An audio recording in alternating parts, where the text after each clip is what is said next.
Allô?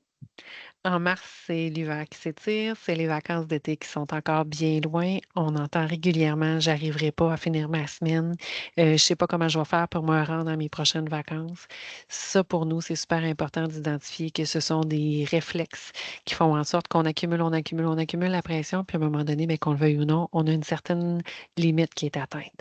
Donc, des petits trucs simples qu'on vous partage, c'est d'identifier les symptômes qui font en sorte que la pression augmente, d'identifier que la capacité dans votre verre, qu'on le veuille ou non, ben, elle a une limite. Donc, tentez avec le temps d'identifier qu'est-ce qui pourrait vous permettre de savoir que votre verre se remplit.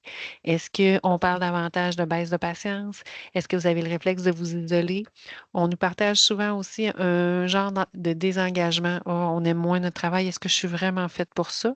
Ça peut aussi être en lien avec les relations. Est-ce que ma relation me convient encore? Quand on tombe dans le doute, c'est souvent signe que le verre est très plein.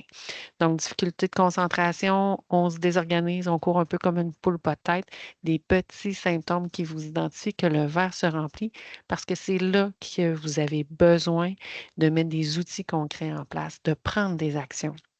Prenez le temps de réaliser que vos bonnes pratiques, ce qui vous fait du bien habituellement, mais on a tendance à les mettre de côté de façon naturelle parce que le verre se remplit, puis on met les bonnes pratiques de côté.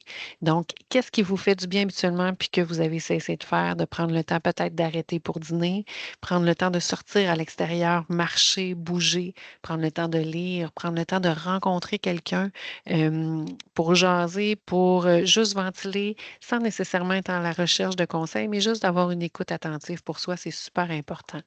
Donc, des petits quick wins que j'appelle qui vont vous permettre de baisser rapidement la pression dans votre verre, prendre de grandes respirations, sortir à l'extérieur, être actif au maximum. Gardez en tête que moins ça vous tente de bouger, plus votre corps en a besoin.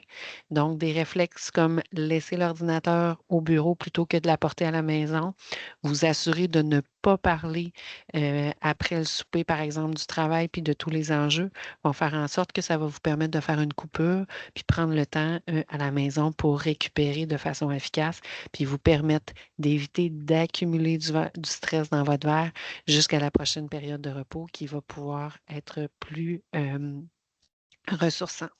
Donc, je vous propose de mettre des petites actions concrètes en place de façon à parvenir à manger un éléphant, mais une bouchée à la fois. Donc, si c'est des situations qui vous interpellent, si vous souhaitez qu'ensemble, on travaille à mettre en place des petites actions concrètes qui vont avoir un impact sur la pression dont vous ressentez sur vos épaules, n'hésitez pas, ça va nous faire plaisir.